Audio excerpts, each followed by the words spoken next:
नमस्ते बच्चों, आप सभी का फिर से मेरे चैनल पर स्वागत है। जैसा कि आप लोग जानते हैं कि मैंने अपने पिछले भाग में वर्णमाला के बारे में बताया था, जिसके दो भाग होते हैं, स्वर वर्ण और व्यंजन वर्ण। तो मैंने स्वर वर्ण के बारे में बताया था, ठीक है। तो हम एक क्विक रिवीजन लेंगे, फिर आगे व्यंजन वर्ण के बारे में पढ़ेंगे। ओके, तो स्वर वर्ण के बारे में हमने जो पढ़ा था, इसमें 13 वर्ण होते हैं स्वर वर्ण में।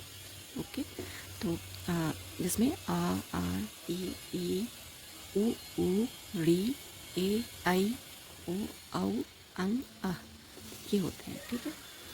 तो इसके उच्चारण के बारे में हम अभी डिस्कस नहीं करेंगे, क्योंकि अभी हम सिर्फ लिखावट सीख रहे हैं।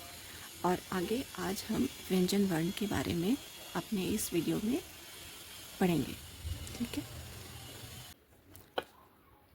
चलो, अब हम व्यंजन वर्ण के बारे में जानेंगे।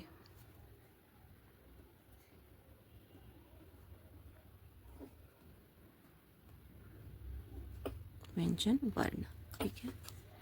तो सबसे पहले ये जान लीजिए कि व्यंजन वर्ण स्वर वर्ण के बिना अधूरा है। स्वर, क्योंकि जब हम किसी व्यंजन वर्ण का उच्चारण करते हैं तो उसमें आ की ध्वनि आती है, ठीक है। तो व्यंजन वर्ण का सबसे पहला अक्षर है क। तो जैसा कि सुनने में ही पता चल रहा है कि जब हम क बोलते हैं तो क आ, तो क में आ की ध्वनि भी आती है। तो हम लिख रहे हैं क, लेकिन इस क में क भी है और आ की भी ध्वनि आ रही है, इसलिए वो स्वर वर्ण के बिना अधूरा है ये अक्षर का, ठीक है। तो इसी प्रकार हर एक वर्ण में ऐसे ही होता है, जैसे का, उसके बाद खा, ग, घ,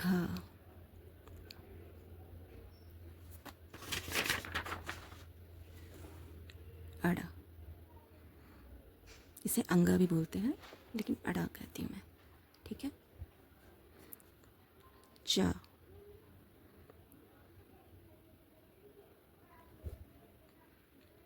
छ, इस तरीके से, जा,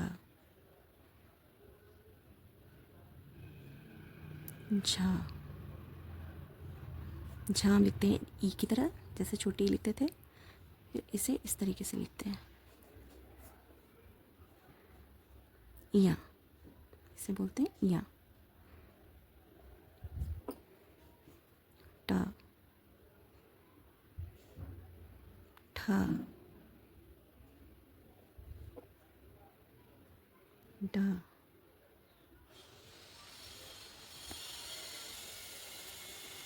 ढा, ना, णा।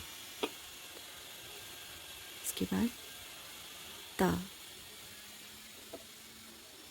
था, इसे गोल करके इस तरीके से लिखते हैं, था, ठीक है। और यहाँ पे ऊपर की जो मात्रा होती है ये यहाँ इस लाइन के ऊपर पड़ती है, ठीक है। ये पूरा कंप्लीट नहीं करती है लाइन, यहाँ पे पड़ती है लाइन बस। द, धा, इसमें भी सेम होता है जैसे था में हुआ ना, यहाँ पे कि एक लाइन के ऊपर ये इस प्रकार से, धा पे भी इस लाइन के ऊपर ये वाली लाइन पड़ती है, ठीक है। ये पूरा कंप्लीट नहीं करती है इसे, ओके। ना,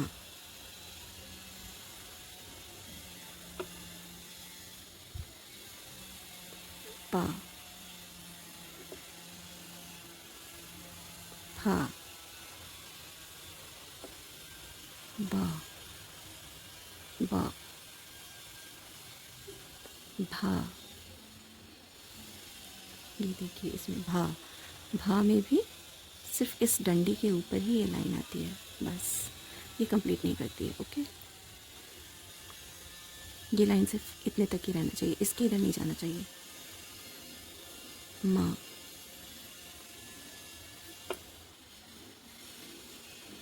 या,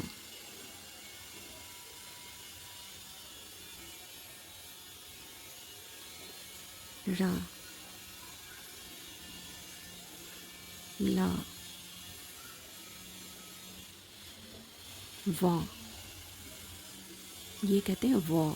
ठीक है, यहाँ जैसे ये था, यहाँ पे इसको कहते थे वा, और ये है वा। अब है शा। शा में भी बस इस लाइन पे ही ये आएगा। छतरी कहते हैं इसे, छतरी, इसे आप छतरी भी कह सकते हैं। ये भी है, ये भी है शा। ठीक है, ये भी है शा, सा।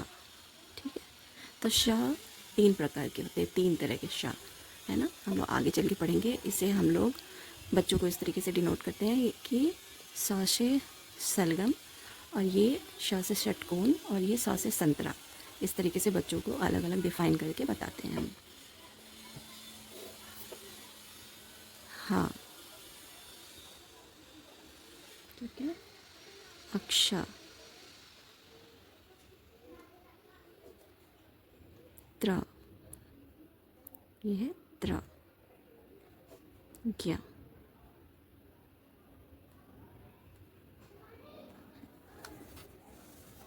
तो ये है हमारे व्यंजन वर्ण। चलो अब हम अपने इस व्यंजन वर्ण को काउंट करते हैं कि व्यंजन वर्ण कितने होते हैं। 1 2 3 4 5 6 7 8 9 10 11 12 13 14 15 16 17 18 19 20 21 22 23 24 25 26 27 28 29 30 31 32 33 34 35 36। ठीक है, तो ये टोटल 36 व्यंजन वर्ण है ना। 36 व्यंजन वर्ण है ये। अतिरिक्त व्यंजन के बारे में भी जानेंगे, जो ये हैं। ये 3 होते हैं। एक श्रा, ठीक है, श्रा, और दूसरा होता है ये वाला ड है, और ये ढा है। ठीक है, तो ये ढा के नीचे एक बिंदु लग जाती है, और ढा के नीचे एक बिंदु लग जाती है। ठीक है, जिसका इस्तेमाल हम सीखेंगे आप अपने आगे के भागों में।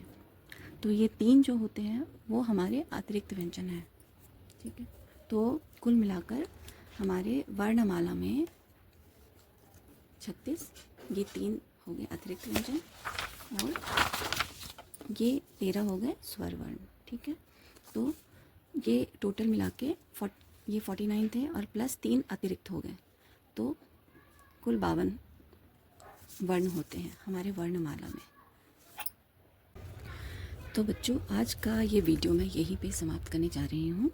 अपने नेक्स्ट वीडियो में मैं आप लोगों को इन सारे वर्णों के उच्चारण को बताऊंगी, और इन सारे वर्णों को हम अंग्रेजी में कैसे लिखते हैं ये भी बताऊंगी। धन्यवाद बच्चों, गुड बाय।